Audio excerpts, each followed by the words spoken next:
You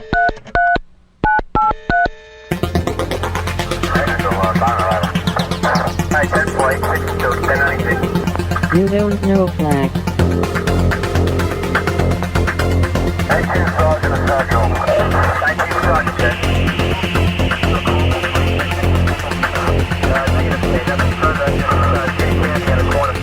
You don't know flag. Welcome to You Don't Know Flag, a podcast full of stories about retro gaming, retro computing, video games, arcade games, and technology from a guy who was there and still is. My name is Rob O'Hara, but for the next 30 minutes, you can call me Flag. Episode 153. MTV. Greetings and salutations, listeners, and welcome to another episode of You Don't Know Flag. Today is September 1st, 2014, so happy Labor Day. I am your host, Rob Flack O'Hara, and on today's episode of You Don't Know Flack, we will be talking about MTV. Now, over the holiday weekend, I visited Austin, Texas, and I'll be talking a little bit about that. And while I was on the road, I used my SX64, my portable Commodore 64, to record this episode. So let me go ahead and get that loading in, and while that's loading, we'll have a little bit of time to chat about my trip on this week's Loading Time. Loading time. Loading time. Loading time. So, welcome back, listeners, to another new episode. I have been doing some traveling for work. I've been doing some other things. I've been had my focus lately has been on writing. I've got 2 or 3 books right now that I'm currently working on, and so I tend to over-focus. I focus on one thing really heavily, and then other things tend to get away from me, so the podcast has kind of been on the back burner for the last month or so, but we're back. Meaning me and the voices in my head, for another episode of You Don't Know Flack. As I mentioned, I did just get back from Austin, Texas. That was not a work-related trip. That was a leisure, fun family vacation. We didn't have any plans for Labor Day weekend, and my wife suggested that she just said, "Hey, you want to go see what's in Austin?" And I said, "Okay." So it was really as simple as that. Austin is about 400 miles south of Oklahoma City, about a 6-hour drive. So we got the kids. Saturday morning, we hopped in the car and we drove down to Austin. We did a lot. We crammed a lot into the last basically 2 days, day and a half, really. We went to eat at a few places. We visited, my favorite thing on the trip was we visited the Museum of the Weird in Austin, Texas, where we got to see all kinds of things. They had a bunch of casts of Bigfoot footprints, like copies of the Roger Patterson footprint, if you've probably the most famous Bigfoot sighting of all time. They had some movie props. They had some different things like that. And then they had a sideshow performer who did some basic sideshow type tricks. He did the blockhead performance, if you're familiar with that, is where you take a nail and hammer it into your nose. And then he asked for a volunteer, and my 9-year-old daughter volunteered and went up on stage and pulled the nail out of his nose. At which point he said, "You might think that's brains on the nail, but it's not." My 9-year-old daughter does not need encouragement to be sticking nails in her nose at her age. So, but it was a good show, and I really enjoyed the Museum of the Weird. We did a few things. We ate at some local spots. We went and saw the bats. There's a bridge in Austin that has somewhere, depending on the time of year you go, between 750,000 and 1.5 million bats underneath it. And so if you go at dusk, all the bats leave at the same time. It looks almost like smoke coming out from under the bridge, and the bats take off. So that was kind of cool to see. And then I visited Pinball's Arcade, which is another retro arcade. And I'm not going to talk too much about that because I got a feeling I will be doing an episode about Pinball's Arcade in the near future. But Pinball's Arcade has over 100 pinball tables, and then about 75 retro, well, I say retro, old and new arcade games, and they have about another 75 ticket redemption games, which my kids love. I didn't even go in that area, to be honest with you, but pinballs, and it's pinballs with a Z, and I will add that to the show notes. But basically, I mean, like I said, I don't want to get too much into pinballs, but I will just say that it's a really nice place, really clean arcade. Everything was in really good condition. The pinball tables just look fantastic there. It's not like some of the other retro arcades I visited. It's not a cover charge and everything is free. Instead, it's all token based, just like classic arcades were. So the games were 50 cents to play, and the pinball tables, most of them were 75 cents. There were a couple that were a little higher. I found a couple that were $1. And the Wizard of Oz, which is basically a brand new table, was I think $1.25 per play, but there's not that many of them around right now, so you got to pay to play sometimes. But we really enjoyed our time at Pinball's Arcade. So I'm going to, let's see. Oh, you know what I did want to talk about? I don't even know if anybody cares, but my server died last weekend. I talked about this on the blog. If you don't follow robohara.com, that's where I talk about a lot of these things. But my server died, which is host to my web server and a few other things. Those all run on virtual servers that sit on top of the server. And so the hardware, the motherboard actually died, and I was able to just pull the hard drives out and get those virtual servers off and host them somewhere else. I've had people tell me I should move my website to the cloud, which would solve that problem. Well, to the cloud, to hosting, to a web hosting site. But I have servers that do a lot more than that. I have a media server. I have, actually have a domain controller so that everybody at the house can log in and they can have drives where they can store things, and I back up their files. So, there's a lot more than just the web server. That's one part of it. So I try not to see when hardware like that dies. I try not to see it as a negative. I see it as a positive, because that's an opportunity for me to buy new hardware. And so I did. I bought an AMD quad core 3.8 gigahertz processor and a new motherboard, and I got a new case too. My old case is probably the noisiest computer case I've ever owned. It had fans all over the place, and they were noisy fans. And so anyway, new server, $300 later. Oh, and I doubled the RAM. My old server had 8 gigs of RAM, which isn't a lot if you're running virtual servers on top of a Windows box. So the new server has 16 gigs of RAM, and things are going fast now. So I'm very happy with the new server.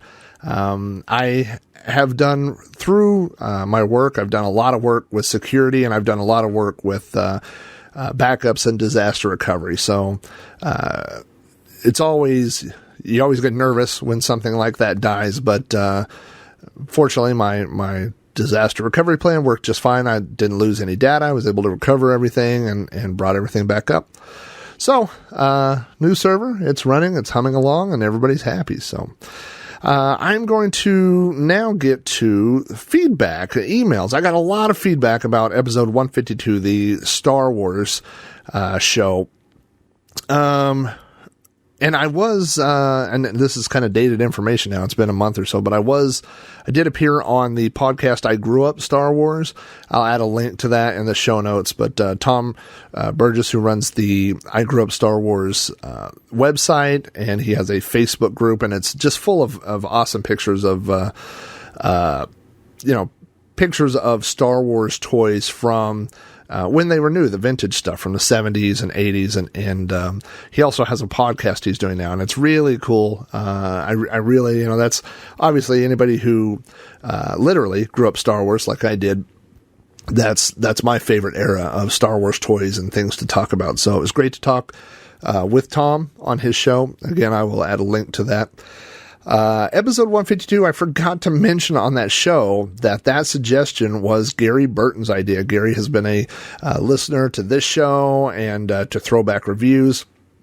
He's been a big supporter of our stuff and Sprite Castle. So if you have ideas for shows, you can email them to me or tweet them to me or send them on Facebook, however you want to get them to me.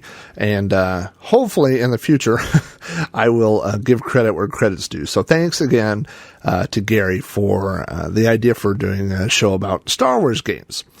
So here is some of the feedback I got about the Star Wars episode. Here is a comment from Flojo Mojo, who says, did not mention Rogue Squadron, unforgivable. And, you know what? I would almost say that he's right about that being unforgivable. I love Rogue Squadron. And, I mentioned at the beginning of that show that there were over 200 games, and I knew that I was going to skip a lot of them and some important ones, and so that was unintentional to not mention Rogue Squadron. I really did enjoy Rogue Squadron. Good game and good series of games, so that's bad on me. Here is a comment from Greg, who left a comment on my blog. That's another way. If you go to podcast.robohara.com, you can leave episodes, on each episode, you can leave feedback. Greg says he discovered the podcast a few weeks ago. He's been going through the older ones at work. He says he loves Star Wars games almost as much as I do, and my podcast is highly entertaining regardless of what I'm talking about. Then he says that the volume is too low, and that it's not very loud. So I'm going to work on that. I'm going to make sure that the volume, I'm going to double check and make sure that it's a listenable level. And then Greg comments on something that nobody else, I'm being sarcastic, commented on, and he says that I messed up on the Knights of the Old Republic games by saying that it is a MMORPG. And he corrects me and says that it is an RPG and not a MMORPG. Greg is absolutely right. And I think what happened is when I was recording, a lot of times I write out notes or I write out little things and then I improvise as I'm recording. And so I believe that I wrote out the Old Republic, and which I believe, I hate to even say it now, I think it is an MMORPG. But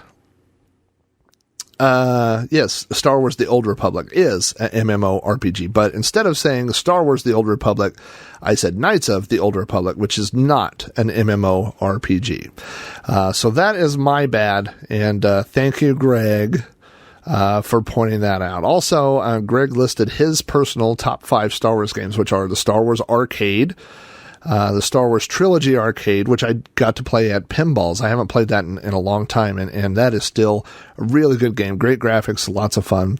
Knights of the Old Republic, Star Wars Alliance, and Star Wars Rebel Assault 2.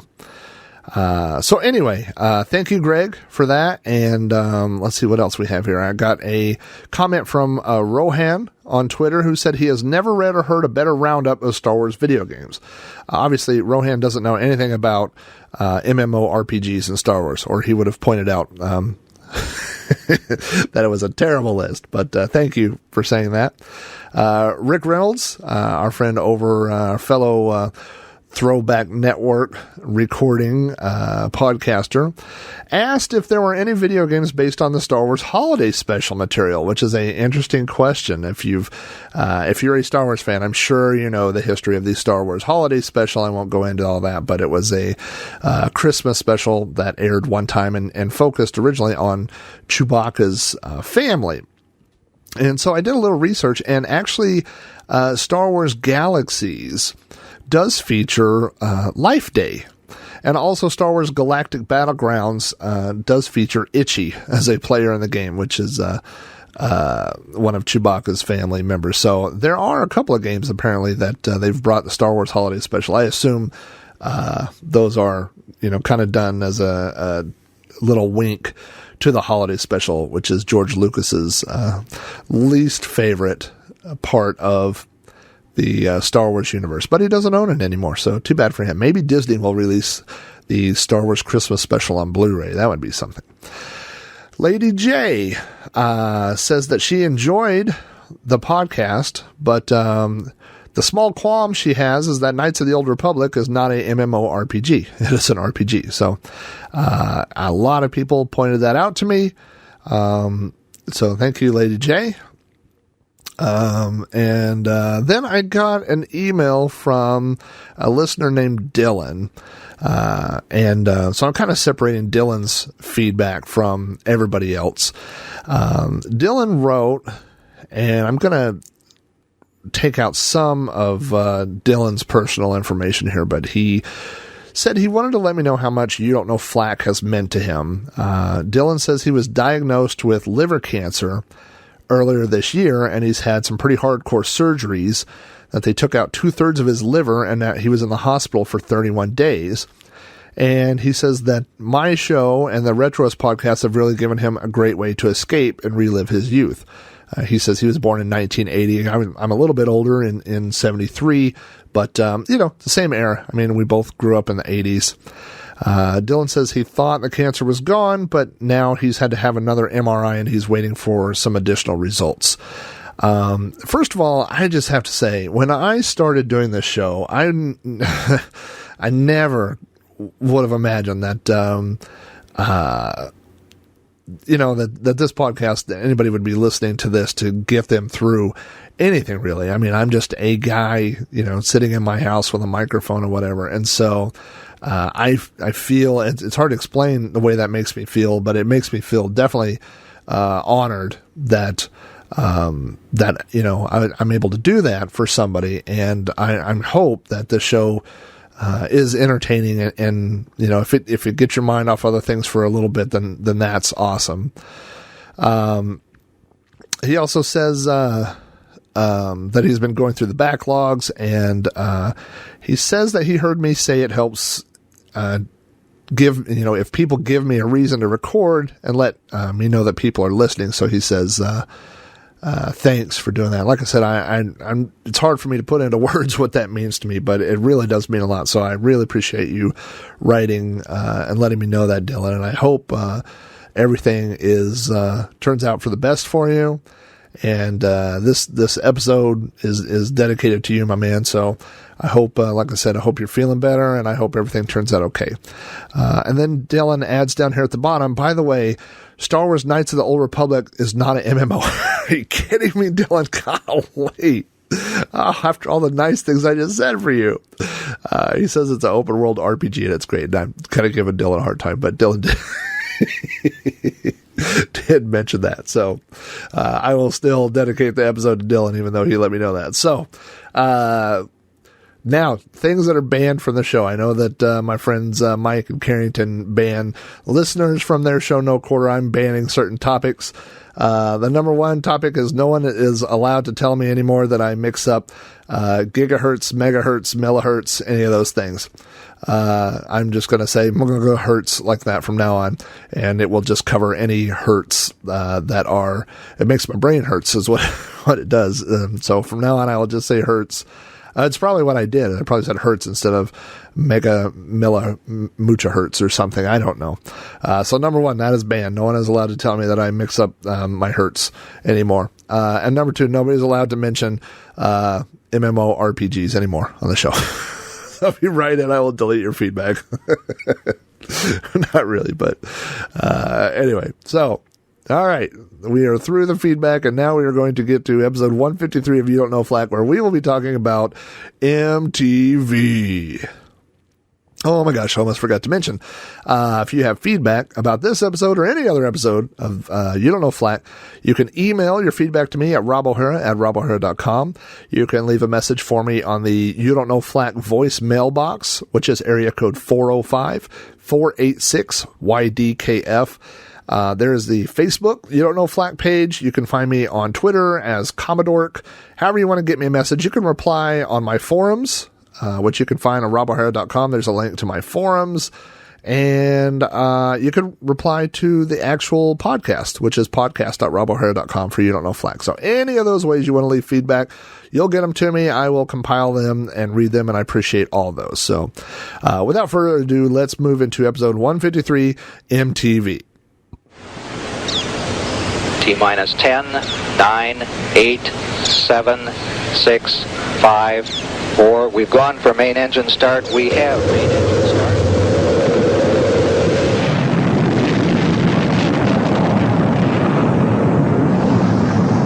In the late 70s, there was no MTV, and my father had erected a microwave antenna on top of our house, and this antenna got HBO for free. This was before scrambling of channels. All you had to do was have an antenna tuned to the right frequency, I guess, to the some hertz, and you'd be able to pick up a TV channel. So on our television, on channel 2, we got free HBO. And so we did that for a few years. And then one morning, August 1st, 1981, my sister and I woke up and turned on the TV, and we did not have HBO. Instead, we had MTV. So for whatever reason, I don't know the technical reason, but whatever was broadcasting HBO on that frequency changed, and suddenly we were receiving MTV instead of HBO. Now, when MTV launched, I was 7 years old. My sister was 4 years old. And we would watch MTV, especially in those early days, all day. We would turn on MTV and leave it on all day. And I don't know if people know this or not, but especially in the early days, there weren't that many videos. There were blocks. I think I would say, I mean, in my memory, it would be like every 2 or 3 or 4 hours, something like that, where the block of videos would just repeat. So you would see the same video over and over throughout, especially in the early days, throughout the day. MTV had VJs, which were like DJs, disc jockeys. These were video jockeys. They would come on in between the videos. They would introduce the songs, and I thought they were super cool. They would always give trivia about the bands they were about to talk about or whatever. And, for me, I've been a lifelong fan of trivia. I love music trivia as it relates to bands and movie trivia and behind the scenes type of things. So for me, this was cool. I mean, all I knew about bands at that point was, what I heard on the radio. Occasionally a DJ might say, something about a band or whatever, but the VJs would go into detail and list something, and that was really cool.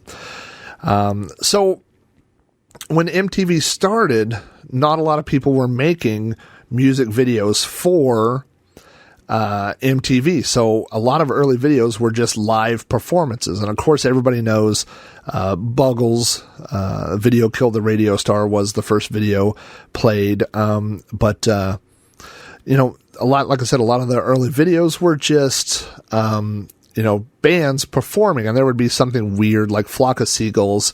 I remember that video where the camera just rotated around and seemed like everything was wrapped in aluminum foil, or Madness, Our House. That was our early video. I remember where it was just bands, the band playing this song, but they would have, little silly things or people in costumes running around and stuff. So it wasn't the art form that it later became. In the early days, I think for the most part, it was just, live, there was a lot of concert performances, but then it was just people would say, oh, you need a video. And so they would, rent a space, and it would be a recording of them playing their song. There was a lot of creativity, I don't think, in the early days, but, what people noticed was that record sales, correlated with people who had videos. So if you could get a video on MTV and get it played, then people would find out about your band. I mean, if you think about the thousands and thousands of bands that are out there, like Flock of Seagulls. Everybody knows Flock of Seagulls, Iran. There's a million bands that sounded just like them, but they had a video that got into rotation, and suddenly they became a household name. A few years later, I would say the early 80s is when heavy metal started appearing on MTV, and that was my first exposure to, the radio here in Oklahoma surprisingly did not play a lot of heavy metal. But I remember being at a sleepover at my neighbor's house, and we were staying up late, and MTV showed, I think it was Shout at the Devil by Motley Crue and Looks That Kill. I remember those videos, and the Scorpions, Rocky Like a Hurricane, and So to see these things, you know, being a little kid and all of a sudden you're seeing guys with spiky hair and makeup and all these things was, it was actually a little scary as a kid, but I do remember being really excited, you know, and of course there were bands that took that stuff seriously, you know, like that wanted to, like Wasp that really wanted to portray that scary image. And then there were the ones like Twisted Sister who would take it almost as a parody, you know.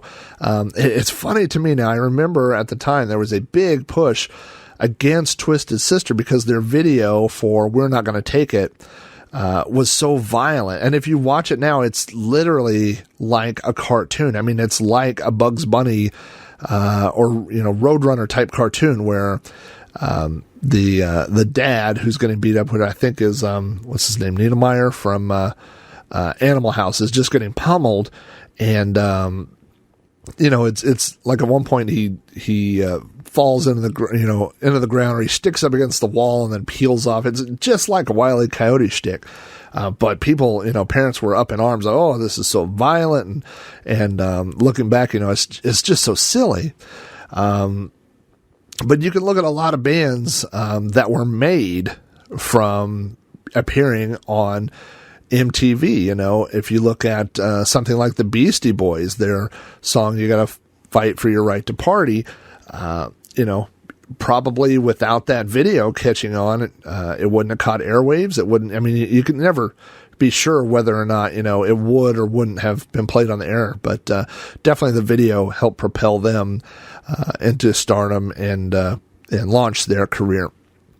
I did find a little bit here. I wanted to read about Duran Duran, and Duran Duran is one of the bands that really took the art form of music videos to the next level. And if you haven't ever watched classic albums, it's I believe it's a UK series where they look back at classic albums and how they were recorded. They bring band members back into the studio and they play original tracks.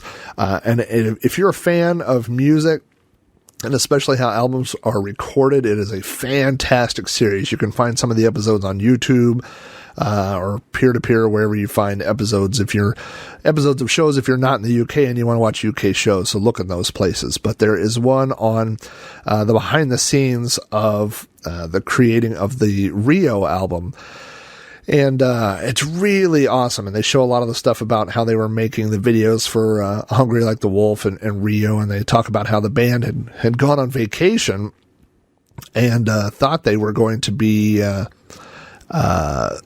going to one place, and they ended up going now I forget where it was, South America or something, but their luggage got messed up, and so they only had their suits. And so when the album began to take off, they decided to shoot a video, and all they had were these suits. So this became this iconic look for Duran Duran, to wear suits, you know, these brightly colored suits and things, when it turned out to be a happy coincidence. But anyway, on Wikipedia's entry for Duran Duran, and I'm going to just read a paragraph here. It says, at first, the Rio album did not do well in the United States. EMI in the UK had promoted Duran Duran as a new romantic band, but that genre was barely known in the US. And EMI's American subsidiary, Capitol Records, was at a loss about how to sell them. In June 1982, Duran Duran appeared for the first time on American television. They energetically performed Hungry Like the Wolf and Rio on Dancin' on Air, which was the forerunner to the national hit show Dance Party USA. Let's see, this goes on and says how shy the boys were, and they kidded each other about how bad they looked on TV. And then, skipping ahead, it says MTV placed Hungry Like the Wolf and several other Duran Duran videos into heavy rotation, pushing it and Rio into the top 20 on the U.S. chart. So, and this is a clear example of a band that was not doing good in America, that got a second chance based purely on MTV video play. It says they Went in the top 20 on the U.S. charts in 1983.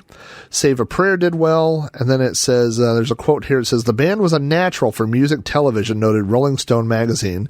They may be the first rock group to ride in on a video wave. In the end, the Rio album peaked at number 6 in the U.S. and remained on the charts there for 129 weeks, almost 2.5 years. So Duran Duran is definitely one of the early bands that made a career based off of their videos. And their videos, if you've seen or if you've not seen, and sometimes I take things for granted, but if you've not seen the video for Hungry Like the Wolf, I can't imagine anybody my age hasn't seen that video. But if you haven't, obviously this was at a time where Indiana Jones had come out and was influenced a lot of things. And so if you watch the video, they're running around in the jungle, and Simon Le Bon's wearing a hat that's not a fedora, but it is reminiscent of Indiana Jones' hat. And it's very cinematic. It's not like the videos that preceded it. The videos that came before that were bands playing music, and this was like a little mini movie, and so Duran Duran, big on MTV, and then came Michael Jackson. And Michael Jackson is so difficult to discuss among age groups because my kids, who are 9 and 12, know Michael Jackson. Actually, they don't really know Michael Jackson other than classic songs. But I think, millenniums, maybe people in their 20s, see Michael Jackson as this freaky guy who was really weird, who messed up his face and his body with plastic surgery, and was an accused child molester. I mean, if you're in your 20s, that's probably how you see Michael Jackson. People like me, in their 40s who grew up in the 80s, there's nobody I wanted to be more than Michael Jackson in the early 80s.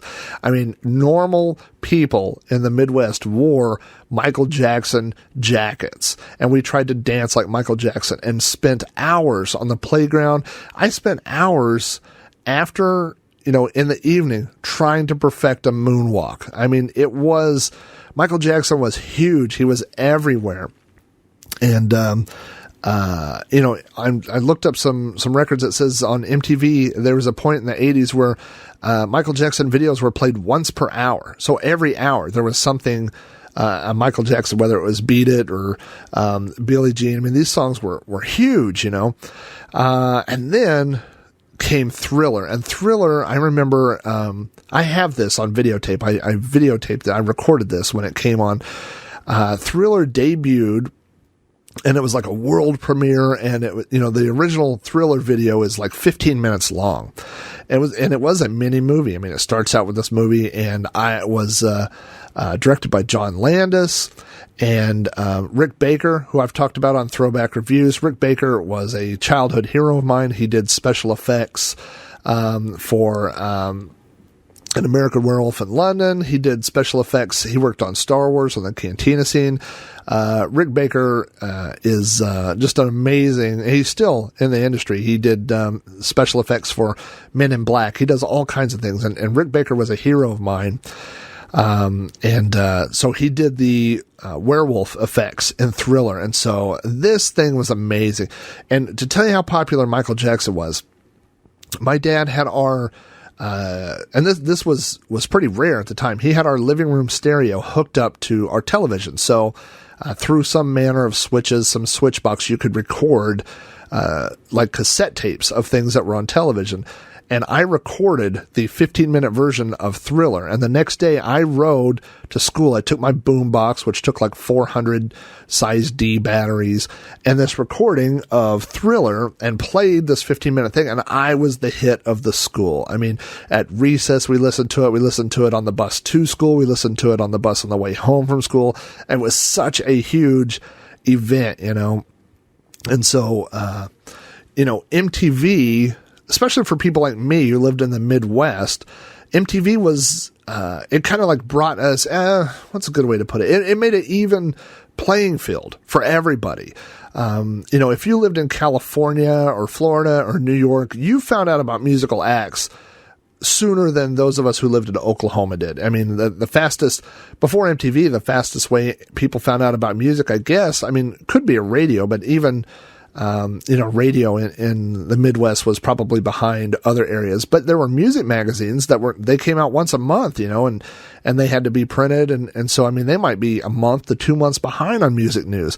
But MTV, I mean, when they debuted Thriller, we all heard it. People in New York heard it at the same time as the people in Oklahoma and Nebraska and Utah and wherever, So it made this national thing. It was a national platform for bands and for news. And, it was MTV that really pushed people wanting cable television. There was a huge ad campaign called I Want My MTV. Then they would get celebrities. They would come on and they would say, I want my MTV. And the way that you got MTV was subscribing to cable, unless you were like us and you had an antenna on top of your house. But MTV actually pushed cable television sales. America, demand your MTV. I want my MTV. I want my MTV. I want my MTV. MTV, music, television, video music, 24 hours a day, and a stereo. Rock this town, rock it inside out, stamp it out tonight.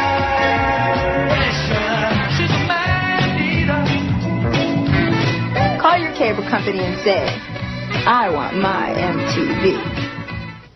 So I made this list of bands. I mean, just of videos I remember, and I'm not going to talk about bands like specific bands really. But I just wrote this list. Like I have Huey Lewis, The Cars, Cyndi Lauper, Madonna, Peter Gabriel, and his video for Sledgehammer. But the reason I wrote these down is because band images, performers' images, became very important. If you think of like a band like The Cars, or Cyndi Lauper, let's talk about Cyndi Lauper,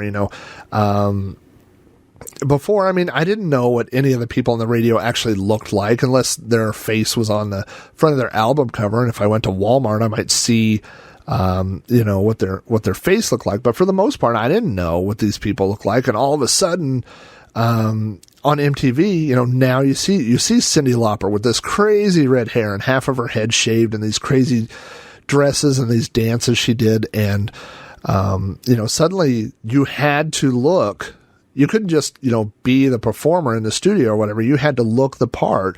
And the people that stood out on MTV were those people with strong images. If you look at Madonna, and, her infamous performance of Like a Virgin on the MTV Music Awards, where she rolled around on stage in a wedding dress, singing about how she felt like a virgin for the first time. I mean, this is iconic imagery.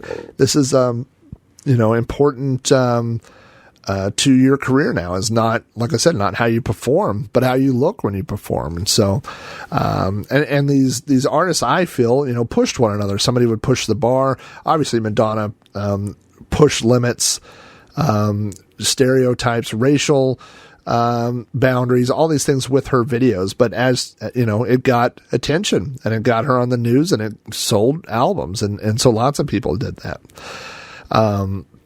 I just jotted a note down here. I just have one little line, but I had some cousins who lived way out in the middle of nowhere, and they couldn't get cable television. They couldn't get anything, and they couldn't get MTV. And so one thing I would do is they bought a couple of 6-hour videotapes, and they would give me one. And we saw them, a couple of times a year. And so they would give me a tape, and before we would go visit them, I would throw the tape in, and I would put it on MTV and hit record. I would record 6 hours of MTV, and then I would take it down to them when we would go visit, and they would give me the old tape. And so we always traded a tape, and then before we would visit, I would take that tape and re-record over it. So that was really the only way that they had exposure to MTV. They couldn't get MTV where they were, but it was such a cultural thing that they wanted to be a part of. That I would take these videotapes, recorded videos, and man, I wish I hadn't taped over those. I wish I still had those. I do have some videotapes of MTV, and I'll be talking about that here in a little bit, but I wish I just, had those tapes that had all the commercials and the videos, and, there's a lot of, people remember the bands that were big, but there were a lot of, one-hit wonders or even no-hit wonders that had videos, but people have forgot about them, and so when you watch these, you forget that not every band was Madonna or the Cars or whoever. There were a lot of bands that had songs on MTV and came and went, and that was it.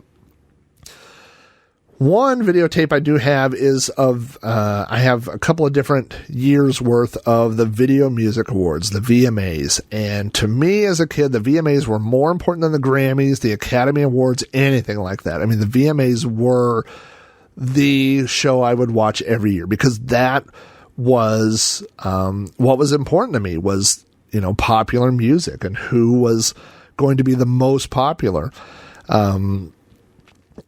There was always drama on the VMAs. There were things that were going on behind the scenes. There were some famous ones. If you remember, there was the first year, I believe it's the 92 MTV Music Awards, where Nirvana was playing, and Chris Novoselic, God, I probably said that wrong, but he throws his bass up into the air to catch it, and it comes down and hit him in the head.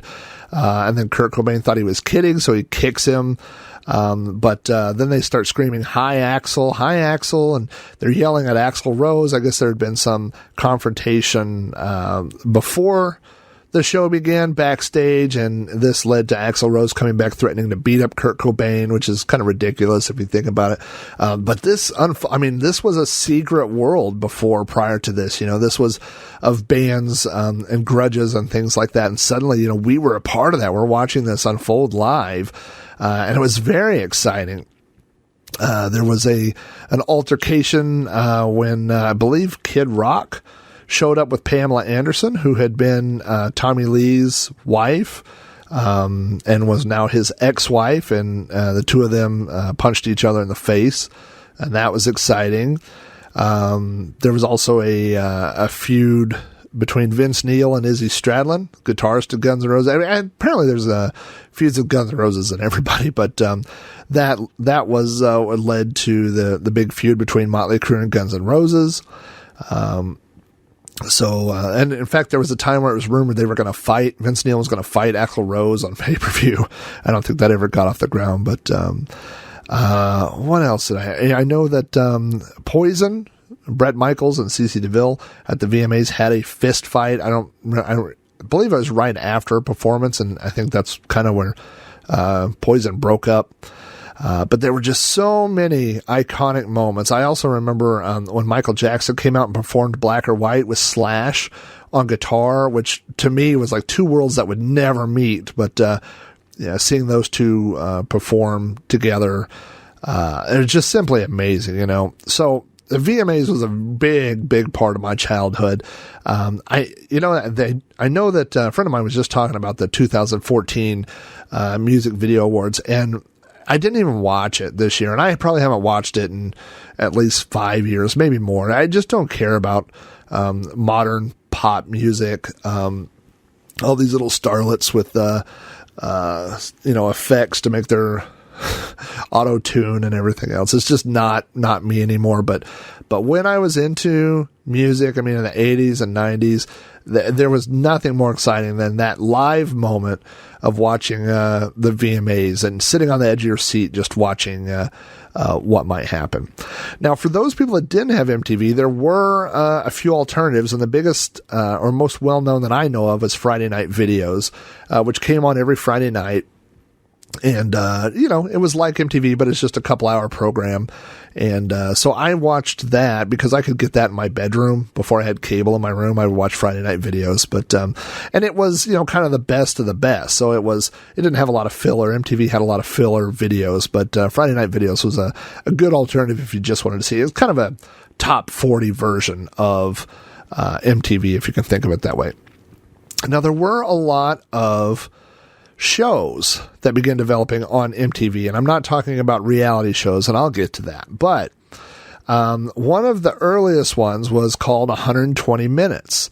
I would have thought that, I didn't realize it was that old, but according to, again, Wikipedia, 120 Minutes began on March 10th, 1986, And here are some of the bands. This is a list that they played. I'm going to skip through some of these. Jesus and the Mary Chain, New Order, The Replacements, Weezer, Robin Hitchcock, Stone Roses, Oasis, Blur, The Butthole Surfers, Radiohead, KMFDM, Kate Bush, The Ramones, The Smashing Pumpkins, Sarah McLachlan, They Might Be Giants, Dinosaur Jr.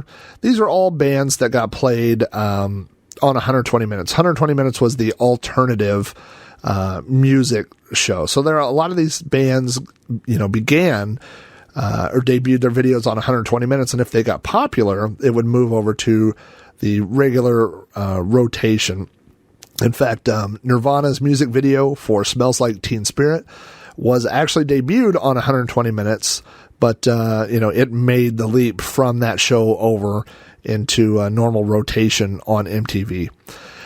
There was another program. It's called a companion program. They say called Alternative Nation, which came in the 90s on MTV. But 120 Minutes was a place where a lot of alternative bands got their first break on MTV.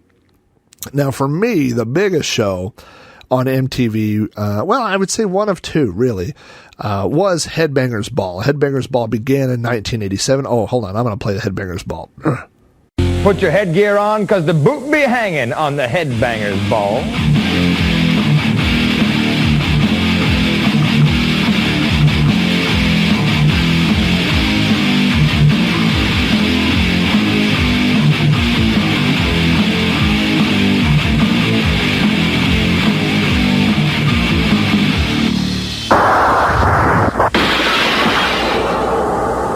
For the next 3 hours, we promise you nothing but the loudest and heaviest music around. There's also a mega load of international guests dropping by tonight. This hour, the British are heard from with Wolf's Bane. Next hour, check out Japanese medalist EZO. And in the final hour, it's a band from the Bay Area. It's Vane. Plus, you'll see brand spanking new videos from Soundgarden, Jailhouse, Kill for Thrills, Lizzie Borden, Bad Brains, and Queensryche.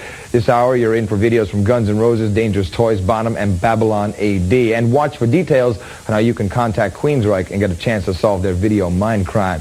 But let's slam into the ball with Faster Pussycat. Here's Poison Ivy. Headbangers Ball began in 1987 and went through 1995. The first year it was hosted by Kevin Seal, who not many people remember the show from them. Then it was hosted by Adam Curry for 2 years. Adam Curry, everybody saw Adam Curry as kind of a poser. Like, he was not a real heavy metal kind of dude. He spiked up his hair. He looked like the guy that heavy metal people would pick on. Adam Curry, here's a couple of random trivia facts for you. Number one, Adam Curry was what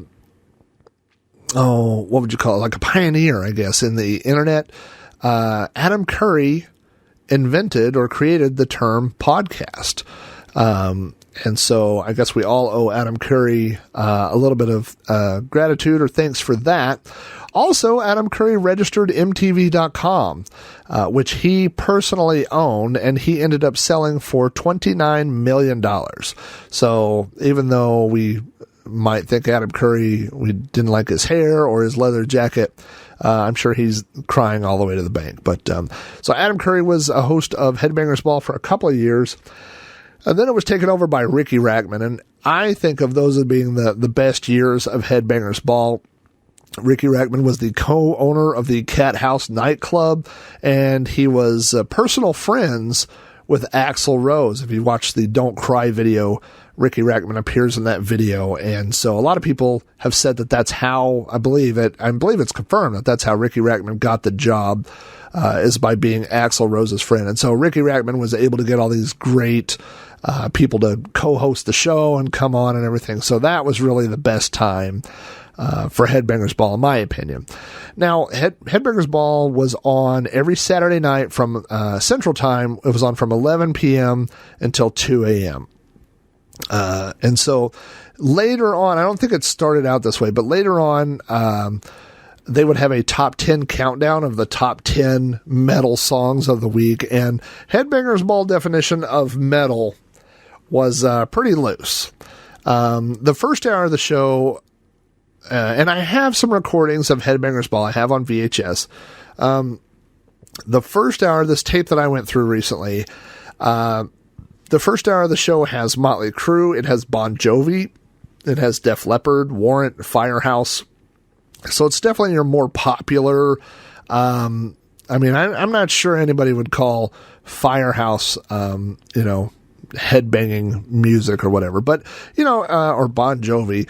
But, it was whatever was popular. And if you had big hair and long hair or whatever, that would probably get you on the first hour of Headbangers Ball. Now, the second hour definitely gets into more metal. And on the second hour, some of the bands I wrote down that are on this episode that I have was Iron Maiden, Judas Priest, Smashing Pumpkins, and Kiss all appear in the second hour of this. So this is definitely maybe not your headline leading, big bands at that time. Not to say like Kiss or Iron Maiden weren't big bands, but, definitely not ratings drawing, but a lot of people just tuned in for the, started on the second hour. And then on the third hour of the show, there were lots of older videos or more obscure bands or brand new bands. On this one, there's a debut of Danzig. I believe it's Twisted Cane is the video. Corrosion of Conformity is on this one. And so lots of, bands that weren't big name bands at the time, but definitely cool to see. I worked starting in, when would that have been? 89. I turned 16 in the summer of 89. And I had to work most Saturday nights, so I would put a tape in the VCR and would program it to tape MTV from 11 to 2. And then I would come home, and the next morning I would get up and watch Headbangers Ball. I would sit there and watch 3 hours. Well, I wouldn't watch 3 hours. I'd fast forward through the Bon Jovi videos. But I remember when Pantera debuted 5 Minutes Alone, and it was like a big deal for me when Motley Crue had their world premiere of Dr. Feelgood. Queensryche, during the Operation Mindcrime days, there was, huge debuts. It was very big deal. So if you were into heavy metal, and again, if you think about being in Oklahoma and getting the news through magazines and this and that, it was a long wait. But when there was a world premiere, of Dr. Feelgood or the things that were, all the stuff with Operation Mindcrime, those things were unfolding in real time for all of us, all across the country, all at the same time. So, the Headbangers Ball had intro music and clips, and they were all from a band called SOD, which stood for Speak English or Die. SOD was a one-off band led by Billy Milano and Charlie, and gosh, I didn't write any of this down. I'm trying to think. Charlie and Scotty Ian from Anthrax, and Dan Lilker from Nuclear Assault. They were all recording with their own bands in the studio. They got together and they wrote SOD, which is a very un-PC album being called Speak English or Die. And so I had never heard of SOD, but they had all these video clips like going into and out of commercials and things, and they featured little clips of SOD songs, and that's where I found out about SOD. So for me, absolutely 100% Headbangers Ball sold albums to me as a kid. I would find out about a new act and I would go right to Sound Warehouse and buy the cassette or, later on the CD. But there was definitely a correlation for me between, the videos and the songs that appeared on Headbangers Ball and what I spent, the money that I earned. Now, that Headbangers Ball debuted in 1987. The following year, 1988, there was another show, which I would say was equally as big for me, and that was Yo MTV Raps.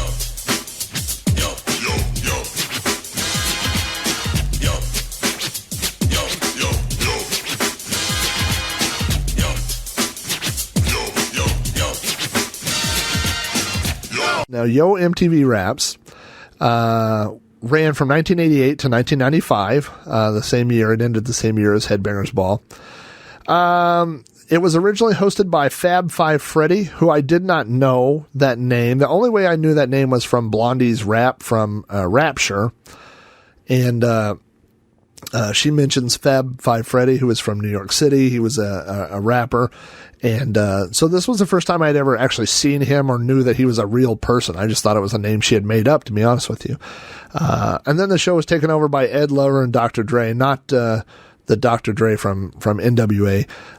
But I was into 80s rap. I knew the Beastie Boys. I had a friend who turned me on to Run DMC. I had another friend that turned me on to the Fat Boys. And so these were the things I knew. And then MTV Raps came around, and all of a sudden I heard KRS-One for the first time. I heard EPMD. Just thinking, Eric B. and Rakim, Mantronics, Kid Frost. And it was like Headbangers Ball in the fact that there was a lot of fluff, but, in between, especially later in the show, there would be some real rap artists that, I remember that's where I discovered Public Enemy. That's where I first saw Grandmaster Flash, So these were, my exposure to rap in Oklahoma was not big. There wasn't a lot of it being played on the radio here. So what I knew came from basically like some of the hip hop, if you will, movies. Like Breakin' or Beat Street, things like that. But there wasn't a lot of, exposure here for rap music. And so when MTV Raps came on, that was my exposure. And the same thing, there were a lot of things going on in the coasts and in more progressive parts of the country that hadn't made it to the Midwest. And MTV Raps made it where, you did, get to see that. I mentioned before Alternative Nation. That was a show that was on from 92 to 97. It was hosted by Kennedy. It was popular alternative music. Of course, by this time, 92, some of the things we refer to as alternative, like Pearl Jam was alternative, and, these bands that were alternative were all of a sudden being played, had top 10 albums and top 10 records. So it wasn't really alternative in the way that 120 Minutes had been. There were other shows that were not music related that came out. And the first one that I think of was Beavis and Butthead, which actually The Real World precedes Beavis and Butthead by a year, but I'll talk about Beavis and Butthead. They came out of a show called Liquid Television, and Beavis and Butthead, I'm sure you are familiar with Beavis and Butthead.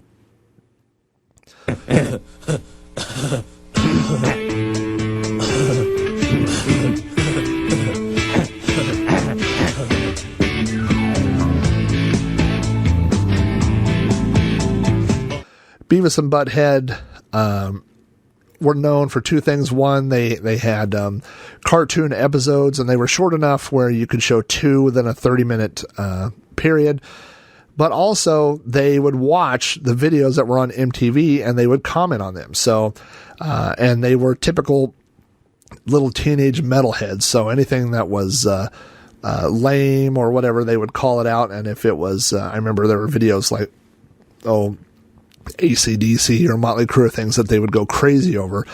And I have read that White Zombie really became popular after they were featured on Beavis and Butthead, and they were, I won't say underground, but they weren't really they weren't in the public eye until they were featured on Beavis and Butthead. So Beavis and Butthead, same as MTV and some of those other shows, were able to push bands into the public limelight. Now, for me, I wrote down this thing, a little note here. It says, when did MTV jump the shark? And after that, I wrote The Real World. This is the true story. True story. 7 strangers picked to live in a loft and have their lives taped to find out what happens. What? When people stop being polite. Could you get the phone? And start getting real. The real world. In 1992 was the first season of The Real World. Everybody watched it, everybody that was on MTV, and I thought that it was a great idea for a show. I liken The Real World to the game Doom, or Doom 2 or Quake, depending on what era you relate to.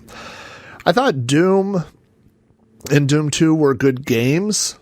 I did not realize at the time that they would launch an entire genre that people would still be playing 20 years later. I just didn't see that. I thought they were a good game, and then I was over it, and then every game that came after that to me was exactly the same game. And I know that, Call of Duty and those type of games are some of the best selling games, but I've been over that genre for 20 years now. And to me, the real world was an interesting take. It was an interesting idea where you put a bunch of people in a house that didn't know each other, have them live together and film it. And I thought it was a good idea for a show. I didn't realize that it was going to launch a genre. I had no idea that people would be doing that 25 years later, 20 years, whatever. We still do that, and we have the celebrity, and we have this, and we have that, and that led to Road Rules, and we led to all these things where I just felt like it was a one-time thing. I thought it was interesting, and I was over it, but apparently, nobody else was over it. It's just me. There, also in MTV was where a lot of people first were exposed to Jackass. And Jackass, I won't really go into that. I enjoyed I still do. There are parts of Jackass that I find absolutely hilarious. I don't like when the guys from Jackass prank unsuspecting other people, innocent people that are not involved in the show. That's not my thing. But if they want to hurt themselves or each other, I'm all for that. I will watch that all day long. If they want to, hit each other or get hit by bowls or whatever they want to do, jump off things, set themselves on fire, I'm all for that.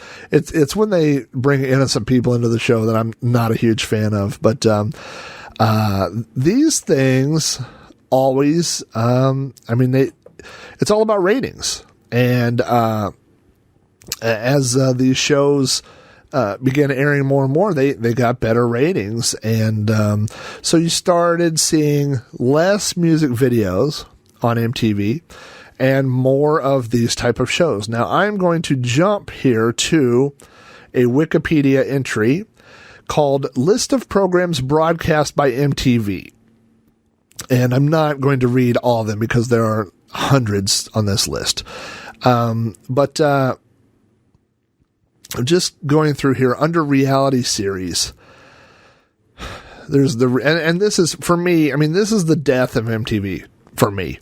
Once they started moving into reality programming, and there was some cool old shows. I'm sure I'll see some on here. So literally this is not planned. I'm looking through this list and I'll be talking about shows that I see here. Under reality series, there's The Real World, 16 and Pregnant, Teen Mom 2, who cares, Snooki and JWoww, the Jersey Shore thing, that's terrible, Catfish, Keisha, these are all stupid shows. I should mention, I guess I'll go ahead and jump forward and mention this, that in 2010, MTV officially dropped, if you've ever seen the logo, it's MTV, which stood for Music Television. So it said MTV, and underneath the logo, it said Music Television. In 2010, MTV officially dropped the part that says Music Television. So the name of it is just MTV now. The M no longer stands for music. It's just MTV. And I think, in 2010, they acknowledged what we had all known for a decade, was that they were moving away from showing music videos, which, if you grew up in the 80s, that's what MTV was. Let's see. Under comedy series, they have Punk'd, Pranked, Ridiculousness, and Girl Code. I do watch Ridiculousness. I do like Rob Dyrdek, and I liked his previous shows. Scripted series, I don't even know what any of these are. Awkward and Finding Cotter, I've never heard of that. Okay.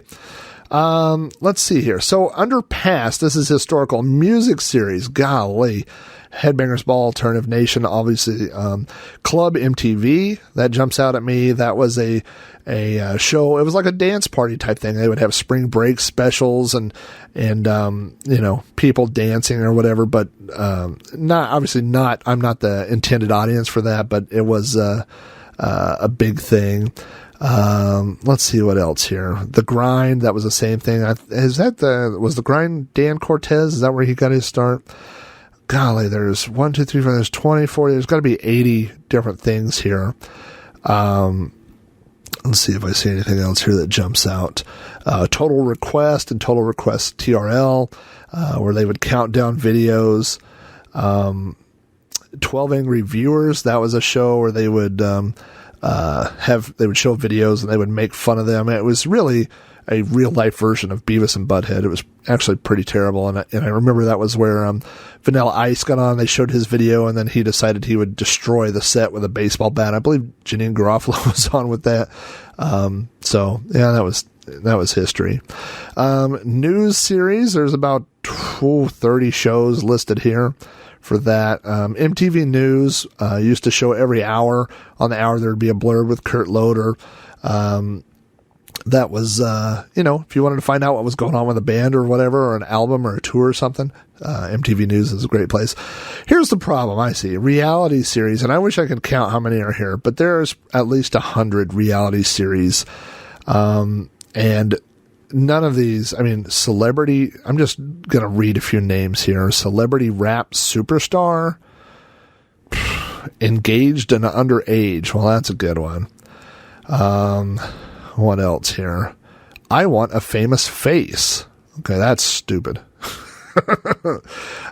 Jersey Shore, of course, Laguna Beach. Oh, God. This is really My Super Sweet 16. Pimp My Ride, that was a show that kind of launched a genre of taking people's crappy cars and building them up into cars that are worth, $20,000 or $30,000 so they can immediately sell them. Room Raiders, that was another silly show where they would raid people's rooms and find embarrassing things, and I'm sure it was all fake. I don't know. There's lots of course, Wild Boys. That was the spinoff after Jackass. All right, what else we got here? Oh, celebrity shows. This is another classic genre on MTV where somebody would become famous and then we just give them a show and follow them around. Carmen and Dave, that is obviously Carmen Electra and Dave, what's his name from now he's on the Inc. Live, Dave Navarro. The Osbournes, that was I've never watched a sadder program. I grew up thinking Ozzy Osbourne literally was the son of the devil. I grew up afraid of Ozzy and all his stories of biting the heads off of bats and doves and things. And then to watch him hobble around the house yelling, Sharon! It was really sad to watch. The Ashley Simpson Show, there's a ratings rocket. What else here? Adventures in Hollywood, I watched that. There's only 6 episodes of that. It was, I think it's 3-6 Mafia, I don't know. Hillary Duff, This Is Now, and it says 1 year, so apparently that was not a big one. Pauly D Project, ugh, God. Miley, The Movement, fortunately that moved right off. But yeah, so that's what MTV has become. Oh, competitive series. Let's see here. This was, there's a lot of dating, stupid things. A Shot at Love with Tila Tequila. So if you wanted to get whatever disease Tila Tequila has, you could go compete for that. Really, you got to think on a show like that, the winner's really the loser. Lip Service, I think that was a lip syncing competition. They have Remote Control, was actually a good show. And that's Colin Quinn, Carrie, who else was on there? Adam Sandler, I think, first appeared on there. Remote Control was a great game show. I don't know if there's any. I'll look on YouTube. If there's episodes of Remote Control, I'll add a link to one. Silent Library was a silly show. My kids love Silent Library. It's where you had to do gross things, but you had to not set off the the sound meter. You had to be quiet while you were eating gross things or doing whatever. I don't know. Just a lot of things here. Oh, Paris Hilton, my new BFF. God help whoever won that. Comedy series. I don't. Buzzkill, I recognize. Doggy Fizzle Televizzle. I'm going to say that again. Doggy Fizzle Televizzle. That is terrible. I'm old. The Jenny McCarthy Show, I remember that. Kevin Seal, Totally Polly. Polly Shore was a big part of MTV. The Weasel. Who else? Oh, the Tom Green Show. Yeah, Tom Green and Syphil and Ollie, both of those. Tom Green, was he had his own cable access show he got on MTV. And then they kicked him off for being Tom Green, basically. And now he has his own, I think he's back on television somewhere. But Tom Green was a big thing for a couple of years. The Syphil and Ollie Show. That was a goofy show, and the takeaway from that was the United States of Whatever, which I'm going to put at the end of this podcast. If you've never heard that song, that's a great song. The Syphil and Ollie was, there were a lot of things that were, alternative on MTV, and you would watch it, and sometimes they were funny, and sometimes they were weird for the sake of being weird. Some stuck, some didn't. Let's see, drama series. There's 10 of those. I'm not reading those. Animated series. Of course, there was, we mentioned Beavis and Butthead, and then Daria spun off of that. Eon Flux, that was a big thing. Oh, there were all these. I remember these from Liquid Television, the Max and the Head. I forgot Ren and Stimpy was on MTV for a while, 93 to 96. What else is listed on here? Nothing I watch. Lots of animated things. And then talk shows. That's the last. Oh, it's not even the last. My goodness. There are a lot of things listed here that are not music television. Oh, the new Tom Green show. The Jon Stewart show. Oh my gosh. Then it has lists for special things for whatever. Award shows. But here's the takeaway from this. Of all that stuff that's on there, none of it says big blocks of music videos. And that's what MTV was. For a generation, for my generation, when you say MTV, that's what I will think of. That's what I will always think of. Whatever this thing is now, I don't consider that to be MTV. MTV was music television. MTV was a channel that played music videos 24 hours a day. And yes, they had blocks. They had a block of rap, and they had a block of heavy metal, and they had blocks of alternative videos and whatever. But that's what it was. It was music television. It was music video that brought images. I mean, it put video to music, and it made those people stars. It made them video stars. And so I don't even know if bands today, I mean, I do see videos being made by new artists, but I don't know why. I mean, I guess they put them on YouTube or Hulu or whatever, but, I guess they get released that way, but it's not like, and here's what I don't understand. I don't understand why MTV doesn't exist the way MTV used to exist. In other words, MTV was a giant commercial for pop music. So on MTV, you would turn on MTV and you would watch the bands that you liked, like Headbangers Ball. And you would see, like I mentioned, you'd see Motley Crue, and you'd see whoever, Bon Jovi and Def Leppard. And then you would see Corrosion of Conformity, which is a band I had not heard of. And I was like, oh, this is a great song. And I went and bought Corrosion of Conformity's album. I mean, this is advertising 101. You put things that people don't know about with things that they do know about and expose them, and they'll purchase it. I mean, it was literally for music industry, it was a 24-hour commercial that had millions of viewers. I don't know. I honestly don't. I don't know why they went away from it. And even if MTV wanted to branch into the reality world, and that's what it is today, I looked at, on my cable, I looked at MTV yesterday. I scrolled all the way through for a 24-hour thing, and there's nothing on there that says music videos. It is literally 24 hours of programming. So I do know that they have small blocks of music videos from time to time, but for the most part, I mean, that's dead, and I just don't understand it. So, I mean, I can't, if you were a television executive and you came up with an idea of a channel that showed commercials 24/7 and people were dying to watch it, why would you get rid of that? I just don't understand that, but that's the way it is. So anyway, The last thing I wrote here, I just wrote a bullet point that says video jukebox in my arcade. So, in my last house, as a lot of you know, I had an arcade in my backyard. I had 30 arcade games. But I also had a TV that I had set up and I'd linked to a computer. And so I had gone over the years through the news groups and peer-to-peer and websites and everywhere else. And even a lot of them I had converted myself from VHS over to the computer. And I had collected a few hundred music videos. They're mostly from the 80s. It's not a lot of obscure stuff. And it was all family-friendly type videos. You know, there were videos, especially in the UK, there were some that had female nudity, you know, topless women. And so if I ran across some of those, I took them out. I know like Duran Duran Girls on Film, there's two versions of that. There's the European version and then the US version. So I made it all family friendly, and I just basically made a playlist where it would play them in random order. So I would go out to the arcade, turn on all the machines, have people over, and then I would fire this up, and it was my own little personal MTV. It was a thing that showed random music videos, and people loved it.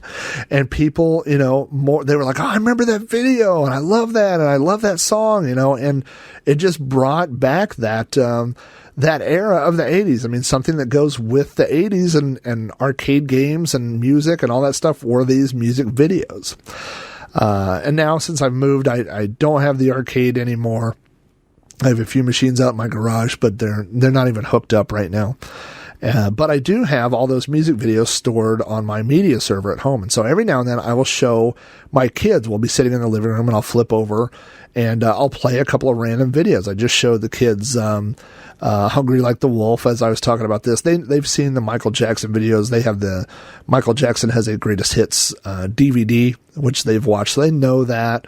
I showed them Sledgehammer, a few other videos, and my son told me, he said, you know what would be amazing is if they had a TV show that just showed music videos, that they just showed this. And I mean, I was just dumbfounded. I'm like, you know, from the mouths of babes, that there's a desire for that out there. There's a market for it. I don't understand why they don't do it. And I don't think it's me with, what's the phrase, the rose tinted glasses, looking at it, with a nostalgic view. I honestly think it would, put up, and even VH1, for a long time, VH1 kept playing videos when MTV didn't, and now VH1 is mostly programming too. But to put a TV channel that showed up, 70s, 80s, and 90s music videos, I'd watch it. My kids would watch it. A lot of people would watch it. So I don't know why that doesn't exist, but it doesn't. So if you want to watch music videos today, you could go on YouTube and search for almost any video you can think of. People have uploaded thousands of music videos, thousands and thousands of music videos. So if there's something I mentioned on this show or an old favorite of yours, go on YouTube and do a search for that, and I bet you'll find it.